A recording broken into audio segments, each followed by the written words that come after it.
Hello students, am I audible? Yes, sir. If I'm audible to you, please raise your hand.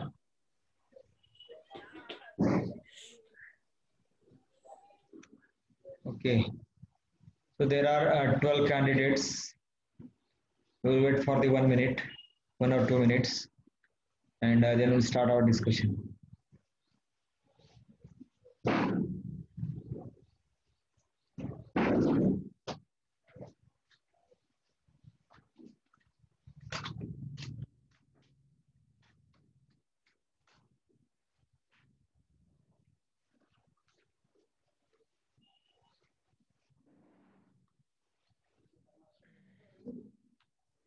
Okay, so I think that only this much number of candidates are going to attend today's lecture.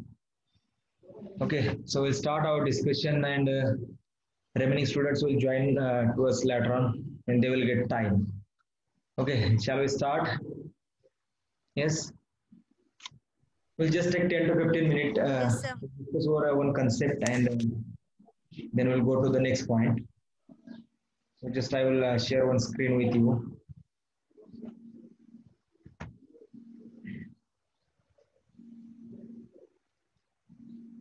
Just wait 1 minute.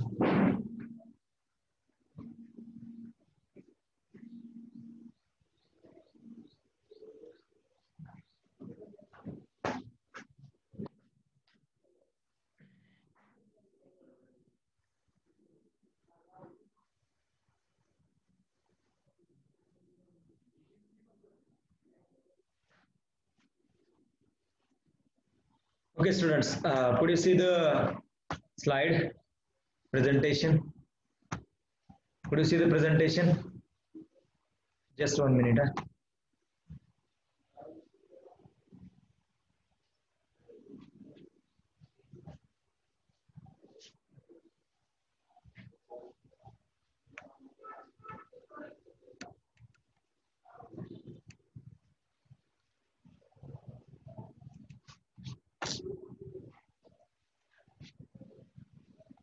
Please wait 1 minute.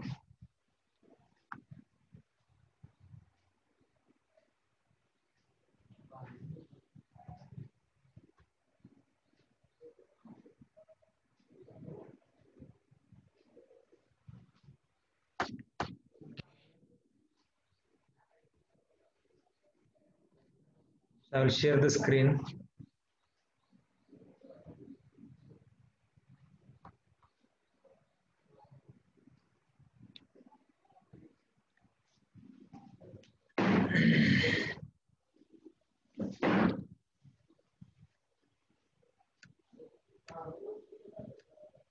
Okay, so this is the slide that we have to discuss in today's lecture. So I think that we maybe remember about the last lecture. What we have discussed in the last lecture?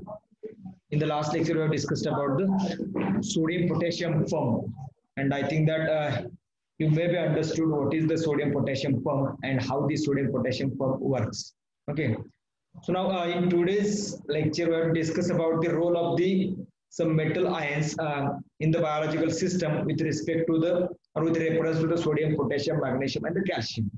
So means exactly here we have to discuss about the role of the sodium, potassium, calcium, and the magnesium in the biological system. तर तो part तुम्हाला इथे discuss करायचा. ठीक आहे ना. See there is a very wide role of the sodium, potassium, magnesium, and calcium in the biological system. But all of these things we are not going to discuss. But some of the part of this that we'll discuss here. That is the role of the sodium and potassium. See, we have to discuss about the role of sodium, role of the potassium, role of the magnesium, role of the calcium in the biological system. Already we have seen one chart in the previous lecture. And in that chart, we have just seen that there are different type of the metals, and these metals plays their role in the biological system according to their own way. तर ते थोडंसं आपण एक overlook बघितलं, म्हणजे एक मला वाटतं तुम्हाला आठवतंय का बघा, एक 3-4 लेक्चरच्या पूर्वी आपण बघितलं होतं.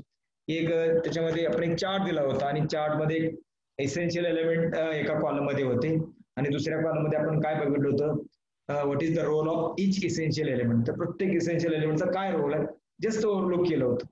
हा पॉईंट तसाच आहे, फक्त इथं काय करायचं की थोडस जरा जास्त आपण एक काही मेटल हायलाइट करतो. त्याच्यामध्ये असेल सोडियम, पोटॅशियम, मॅग्नेशियम आणि कॅल्शियम.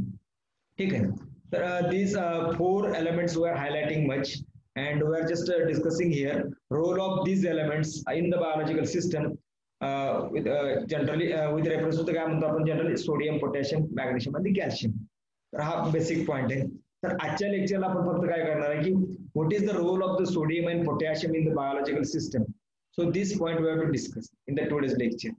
ठीक आहे. So let us start the discussion about the role of the sodium and potassium in the biological system. We know very well about the sodium potassium pump that we have discussed in the last lecture.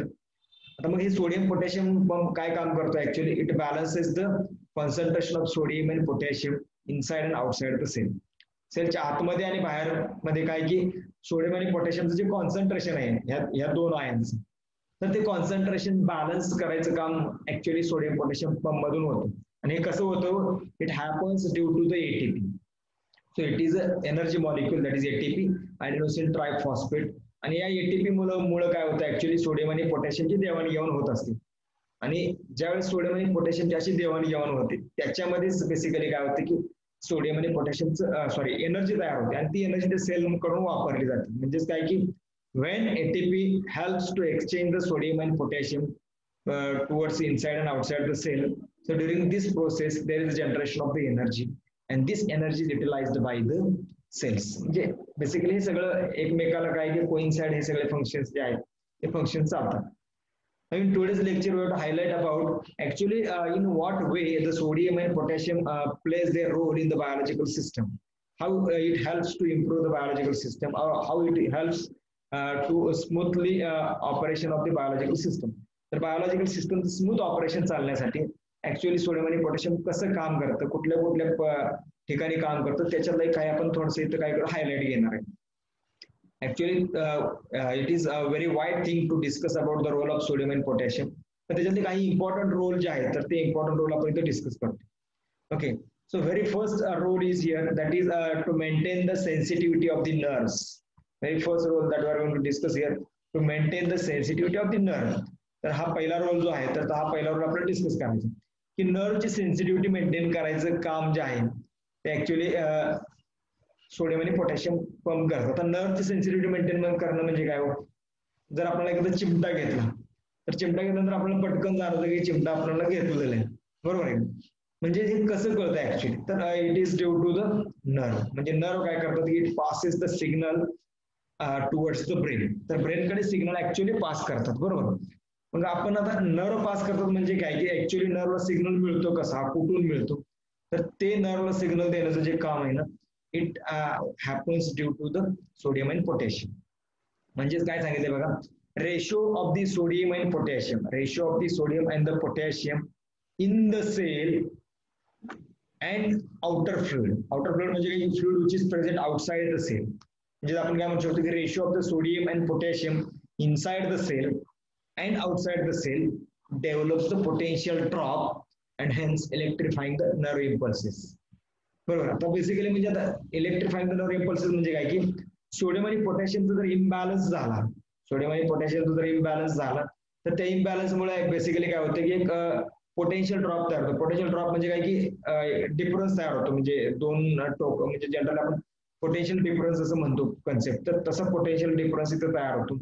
आणि potential difference आपल्याला माहिती की potential difference जर तयार झाला तर electric current circulate व्हायला सुरुवात होते. म्हणजे नॉर्मल आपण फिजिक्स मध्ये बघितले, इथे तसंच होतं की ऍक्च्युअली पोटेन्शियल डिफरन्स तयार होतो. कशामुळे, due to the imbalance of the sodium and the potassium. आणि तो पोटेन्शियल डिफरन्स तयार झाल्यामुळे काय होतं की तिथं इलेक्ट्रिक सिग्नल्स तयार होतो. And this electric signals transfers to the nerve towards the brain. तर नर्व थ्रू हे इलेक्ट्रिक सिग्नल काय होतात की ब्रेनकडे बेसिकली ट्रान्सफर होतं. म्हणजे एक तुम्हाला म्हणजे ऍक्च्युअली मी फक्त तुम्हाला जनरल सांगतो की हे डिटेलमध्ये एवढं नाही, फक्त बेसिकली एक लक्षात ठेवा की when there is a difference between the ratio of the sodium and potassium inside and outside the cell fluid, it develops the potential drop and hence electrifying the signal or hence electrifying the nerve impulses. तर नर्वला इलेक्ट्रिफाय करतात आणि मग ते nerve काय करतात की त्या मेंदूकडे जे सिग्नल आहे तो पोहोचवतात. म्हणजे काय की बेसिकली आपण ज्यावेळेस हाताला चिमटा घेतो किंवा कुठल्याही एरियाला एखादा चिमटा घेतो तर आपल्या ब्रेनला ती माहिती पोहोचते. कशी पोहोचते? ज्यावेळेस आपण इथं आपल्या स्किनला कुठं प्रेस केलं असतं त्यावेळेस तिथले जे सेल्स आहेत तर त्या सेल्स मध्ये काय होतं की सोडियम आणि पोटॅशियमचा डिफरन्स तयार होतो आणि तो डिफरन्स तयार झाल्यामुळे पोटेन्शियल डिफरन्स तयार होतो, पोटेन्शियल ड्रॉप. पोटेन्शियल अर्थ आहे की दोन वेगवेगळे कॉन्सन्ट्रेशनची टोक आहे त्याला आपण पोटेन्शियल म्हणतो. सोडियम एका बाजूला आणि पोटॅशियम एका बाजूला. तर त्याला आपण ऍक्च्युली सोडियमचं एक पोटेन्शियल आहे त्याला एक टोक म्हणूया आणि पोटॅशियमचं एक टोक आहे त्याला एक दुसरा पोटेन्शियल म्हणूया. आणि मग हे प्रेस केल्यामुळे त्याचा नॉर्मल बॅलन्स बिघडतो आणि त्यांचं पोटेन्शियल हे चेंज होतं आणि त्यामुळे पोटेन्शियल ड्रॉप तयार होतो. ड्रॉप इन द सेन्स काय की पोटेन्शियल डिफरन्स तयार होतो आणि त्या पोटेन्शियल डिफरन्समुळे काय ते इलेक्ट्रिक सिग्नल्स जनरेट होतात आणि ते इलेक्ट्रिक सिग्नल आपल्या नर्व थ्रू काय होतात ब्रेनकडे पोहोचतात आणि मग ब्रेनला कळतं की इथं काहीतरी ॲबनॉर्मल घडलंय. म्हणजे तुम्हाला ते काय की चिमटा घेतलाय जो हाताला किंवा लागलेलं आहे हार्ट झाले तर त्या हाताला जे काय तुम्हाला जे इथं सेन्सेशन होते तर ती सेन्सेशन कशामुळे होते? Due to only the sodium and potassium. त्याची जर तुमच्या बॉडीमध्ये कमी असेल तर ते सेन्सेशन सुद्धा काय होऊ शकतात की त्याच्यावर सुद्धा त्याचा इफेक्ट होऊ शकतो. त्याच्यामुळे sodium and potassium plays very important role in the body to just give the sensation to the body असं आपण जनरल म्हणू शकतो. बॉडीला सेन्सेशन त्याच्यामुळे मिळतं. ठीक आहे. त्याच्यानंतर पुढचा रोल आहे सोडियमचा तो म्हणजे to maintain the osmotic pressure. Osmotic pressure ही टर्म आपल्याला माहित असेल मला वाटतं मे बी. तर ऑस्मोटिक प्रेशर जनरली काय की हा सुद्धा एक प्रेशर डिफरन्सचा एक प्रकार आहे ऑस्मोटिक प्रेशर. तर आपल्या बॉडीचं एक नॉर्मली ऑस्मोटिक प्रेशर असतं बॉडी फ्लुइड्स म्हणजे आपल्या बॉडीमध्ये जे काही सगळं फ्लुइड आहे तर ते काही विशिष्ट प्रेशर आहे बरोबर. आणि जर ते ऑस्मोटिक प्रेशर बिघडलं तर आपल्या बॉडीवर त्याचा ताण येऊ शकतो.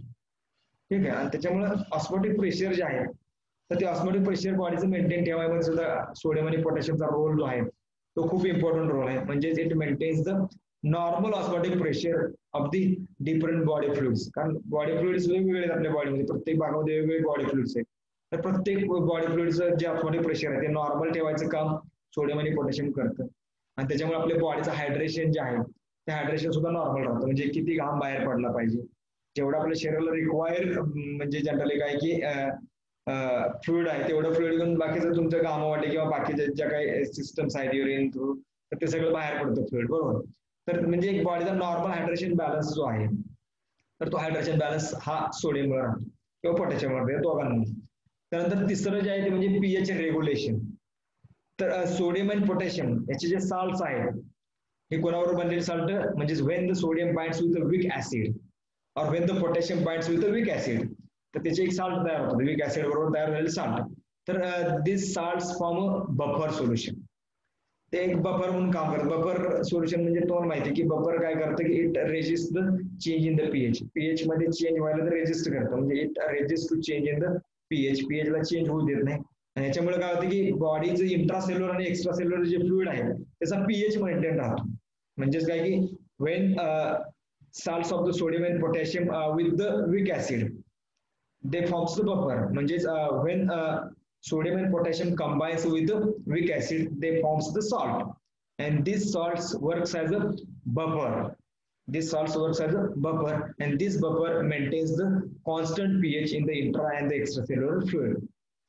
तर इंट्रासेल्युलर आणि एक्स्ट्रासेल्युलर फ्लुइड मध्ये जो पीएच आहे पीएच जो आहे त्या फ्लुइडचा इंट्रा आणि एक्स्ट्रासेल्युलर फ्लुइडचा जो पीएच आहे तर तो पीएच मेंटेन ठेवायचं काम कोण करतं? सोडियम आणि पोटॅशियमचे बफर सोल्युशन. हे कसे तयार होतात? when sodium reacts with the potassium, when sodium reacts with the potassium then what will happen? Then there is a formation of the salts of the sodium and potassium. आणि ते जे salt आहे तर ते साल्ट बफर म्हणून काम करतात आणि त्या बफरमुळे ऍक्च्युअली काय होतं इंट्रा आणि एक्स्ट्रासेल्युलर फ्लुइड जे आहे त्याचा जो पीएच आहे तर तो पीएच काय होतं बेसिकली मेंटेन राहतो. त्याच्यानंतर sodium and potassium salts are also helpful. Sodium and potassium salts are also helpful in the maintenance of the viscosity of the blood. जी ब्लडची विस्कॉसिटी जी आहे ना ती ब्लडची विस्कॉसिटी मेंटेन करायला सुद्धा त्याचा खूप महत्वाचा यूज होतो. Sodium and potassium salts are also useful to maintain the viscosity of the blood. तर ब्लडची जी विस्कॉसिटी आहे तर ती विस्कॉसिटी मेंटेन करायला सुद्धा त्याचा खूप महत्वाचा रोल आहे. कारण basically concentration of sodium chloride and potassium chloride in the blood it just what we can say that it just try to maintain the viscosity of the blood. म्हणजेच basically काय की it decides the viscosity of blood असं म्हणू शकतो आपण. म्हणजेच NaCl आणि KClचं blood मध्ये असणारं कॉन्सन्ट्रेशन त्याच्यावर ऍक्च्युअल ब्लडची विस्कॉसिटी ठरते किंवा ब्लडची विस्कॉसिटी त्याच्यावरती जास्त डिपेंड असते. आणि त्यामुळे ते कॉन्सन्ट्रेशन जेवढं ब्लडची विस्कॉसिटी रिक्वायरमेंट आहे तेवढ्या रिक्वायरमेंट मध्ये काय असेल की बेसिकली त्या ब्लडमध्ये NaCl आणि KClचं जे कॉन्सन्ट्रेशन आहे तर ते कॉन्सन्ट्रेशन असणार आहे. ठीक आहे. म्हणजेच काय की salt of the sodium and potassium that is NaCl and the KCl it also helps to maintain the viscosity of the blood. तर ब्लडची विस्कॉसिटी मेंटेन करण्यासाठी सुद्धा ते इम्पॉर्टंट काम करतं. त्यानंतर पुढचा पार्ट आहे म्हणजे in the secretion of digestive fluids. तर डायजेस्टिव्ह फ्लुइड कुठलं आहे आपल्याला माहिती. HCl is our digestive fluid which helps to maintain the which helps to digest the food which that we have taken. आपण जे फूड घेतो तर ते फूड डायजेस्ट करायचं काम जे आहे ते कशामुळे होतं due to the HCl. HCl is called as a digestive juice which is present in our stomach or which is secreted in our stomach. आपल्या स्टमक मध्ये तो डायजेस्टिव्ह ज्यूस आहे तो सिक्रेट होतो आणि तो जे ज्यूस आहे तर बेसिकली त्याच्यामुळं फूड जे आहे फूड डायजेस्ट होतं. तर HCl ऍक्च्युअली आपल्या बॉडीमध्ये कसं सिक्रेट होतो. It is again secreted from the NaCl. म्हणजे NaCl चा हायड्रोलिसिस होऊन ऍक्च्युअली काय होतं की HCl तिथं तयार होतं. कुठं आपल्या स्टमक मध्येच तयार होतं. म्हणजेच ऍक्च्युअली तिथं स्टोरेज नसतं पण ते आपल्याला ज्यावेळेस रिक्वायर्ड आहे डायजेशनला त्यावेळेस HCl ऍक्च्युअली तिथं काय होतं की सिक्रेट होतं आणि it is again secreted from the NaCl. तर ते NaCl पासूनच सिक्रेट होतं. म्हणजे हे काय त्याच्यात मोजके रोल आहेत. त्याच्या व्यतिरिक्त पण सोडियम आणि पोटॅशियमचे रोल वेगवेगळ्या पद्धतीने सांगता येते. म्हणजे काही इम्पॉर्टंट आहेत हायलाइटेड रोल्स आहेत बायोलॉजिकल सिस्टम मध्ये सोडियमचे आणि पोटॅशियमचे ते मी इथं डिस्कस केले. म्हणजे पहिला रोल आहे तो म्हणजे to maintain the sensitivity of the nerve. हे खूप महत्वाचं आहे बघा. नर्वची सेन्सिटिव्हिटी कशी मेंटेन करता येते. ठीक आहे. तर to maintain the osmotic pressure of the fluid body fluid त्याच्यामुळे हायड्रेशन आपल्या बॉडीचं व्यवस्थित राहतं. त्यानंतर पीएच रेग्युलेशन आपल्या फ्लुइडचा जो पीएच आहे तो सुद्धा केवळ सोडियम आणि पोटॅशियममुळेच मेंटेन राहतो. आपल्या ब्लड हा आपल्या बॉडीचा एक मेन पार्ट आहे आणि त्या ब्लडची विस्कॉसिटी एका ठराविक लेवलपर्यंत असणं ते सुद्धा खूप इम्पॉर्टंट आहे आणि ते पण महत्वाचं आहे. आणि त्याच्यामुळं हे जी विस्कॉसिटी आहे ती विस्कॉसिटी मेंटेन ठेवायचं काम सुद्धा कोण करतो सोडियम आणि पोटॅशियम करतो. आणि आपलं digestion is also main part of our body और main part of the biological system. Digestion सुद्धा खूप महत्वाचं आहे. तर ते डायजेशन जे आहे तर ते डायजेशनसाठी जे HCl लागतं तर ते HCl सुद्धा कुठापासून सिक्रेट होतं. It is again secreted from the NaCl. तर थोडक्यात काय की when we just look at all the functions of the sodium and potassium in the biological process then we easily understand sodium is very crucial in the biological system. कारण sodium आणि potassium biological system ते खूपच crucial आहे. म्हणजे आपल्या बॉडीला sensation करण्यापासून आपल्या बॉडीचे सगळे फंक्शन्स रेग्युलर ठेवण्यापासून पीएच बॉडीची विस्कॉसिटी ह्या सगळ्या ज्या गोष्टी आहेत ना it only maintains due to the presence of the sodium and the potassium in our body. अर्थात त्याचं कॉन्सन्ट्रेशन खूप जास्त जर आपल्या बॉडीमध्ये झालं it again affect hazardously to our body. त्यामुळे काय की we need a optimum concentration of sodium and potassium for the smooth operation of our body. आपल्या बॉडीचं स्मूथ ऑपरेशनसाठी ऑप्टिमम आपल्याला काय की सोडियम आणि पोटॅशियम पाहिजे. त्याचं कॉन्सेप्ट आपण बऱ्याच वेळा म्हणतो की मीठ जास्त खाल्लं तर काय की बेसिकली तुमचं ब्लड प्रेशर वाढतं. कारण आपल्याला माहिती ब्लड प्रेशर का वाढतं तर त्याचा रोलच आहे ऑस्मोटिक प्रेशर मेंटेन करणं हे त्याचं एक कामच आहे. आणि ते ब्लड मध्ये पण काही कॉन्सन्ट्रेशन वाढलं तर त्याचं ऑस्मोटिक प्रेशर बेसिकली बॅलन्स जो आहे तो बॅलन्स बिघडतो. त्यामुळे we need sodium and potassium always in the optimum quantity. तर ऑप्टिमम क्वांटिटीमध्ये सोडियम आणि पोटॅशियम आपल्याला हे कायमस्वरूपी लागतेच. ठीक आहे. आज काय मी जास्त डिस्कस करणार नाही कारण 1:15 आमचा पेपर आहे. मला 1:15 वाजता पेपर सोडायचे. कोणाला काही डाऊट्स असतील किंवा काय विचारत असेल तर विचारा. मला वाटतं पुढचं लेक्चर अजूनही होणार नाही कारण हा आठवडा पण काही काही एक्झाम मध्येच आहे. पण पाठीमागचे जे माझे रेकॉर्डेड व्हिडिओज आहेत तर ते रेकॉर्डेड व्हिडिओज मी टाकलेले आहेत. काही अजून 2-3 रेकॉर्डेड व्हिडिओज राहिलेले आहेत ते पण टाकतो. ज्यांनी कोणी रेग्युलर लेक्चरला ऐकलं नसेल किंवा ऐकलंय किंवा त्यावेळेस समजलं नाही आवाज आला नाही अशा बऱ्याच गोष्टी आहेत तर त्यांनी परत ते लेक्चर जे आहे ते तुम्ही काय करू शकता की रिपीटेड ऐकू शकता. ठीक आहे. कोणाला काय विचारायचं आहे का. कारण मला 1:15 वाजता टेस्ट घ्यायची आहे एक्झाम घ्यायची आहे एक्झामचे क्वेश्चन पेपर सोडायचे आहेत. काय विचार असेल तर तुम्ही विचारू शकताय. येस काय विचारायचं आहे का. आवाज येतोय? आवाज येतोय का? हा, कोणाला काय हो विचारलं सर. तर हो. बंद करू द्या. बघा, आज मी थोडस जस्ट तुम्हाला टच मध्ये राहावं म्हणून मी जरासं घेतलंय, कारण तर तुम्ही फारच विसरून जाणार. ठीक आहे. ऍक्च्युअली एक्झाम चालू आहे, तर अजून हा आठवडा सुद्धा एक्झाम मध्ये जाईल. पुढच्या आठवड्यापासून अजून व्यवस्थित रेग्युलर करता येईल आणि असंही तुमचं अकॅडमिक इयर पुढे जाण्याची शक्यता आहे. ठीक आहे, असू द्या, जे जसं चालू दे, जोपर्यंत अकॅडमिक इयर सुरू होईल न होईल माहित नाही, पण आपण आताच जोपर्यंत आहे तोपर्यंत ते चालू ठेवूया. आणखी कोणाला काही विचारायचं आहे का? जर कोणाचा काही डाऊट नसेल तर मी मीटिंग एंड करतो. करू? Yes. Okay, thank you so much. दुसरं लेक्चर काय होणार नाही आणि कदाचित हा आठवडा पण तुमचा जाऊ शकतो. ज्यांना घ्यायचं त्यांनी घेतील, म्हणजे कोणाला जर वेळ मिळाला तर, पण शक्यतो सगळेच एक्झाम मध्ये आहे. त्यामुळे जे व्हिडिओ टाकतील किंवा अजून काय तुम्हाला असाइनमेंट वगैरे काम असेल ते दिलेलं असेल तर ते पूर्ण करा. मला वाटतं 47 असाइनमेंट सबमिट झालेत, अजून एक 20-22 असाइनमेंट सबमिट झालेले नाहीये. तर 1-2 दिवसामध्ये तुम्हाला असाइनमेंट्स ज्या आहेत त्या चेक करून मी त्याचे रिझल्ट, त्याचे मार्क्स जे आहेत ते पण रिलीज करतो. पण तोपर्यंत राहिलेले आणखी सबमिट केलं तरी चालतंय. लेट सबमिशन तिथं शिक्का येतोय, तुमचं सबमिशन करून घेतलं जाईल. ठीक आहे. Any doubt, any question? No sir. Okay, I will stop here. थोडंसे आता पीपीटी जे दिले ते तेवढंसं वाचा. आणखी याच्या व्यतिरिक्त बरेचसे फंक्शन्स आहेत ते आपण नंतर डिस्कस करूया पुढच्या लेक्चरला. ठीक आहे. Okay, thank you.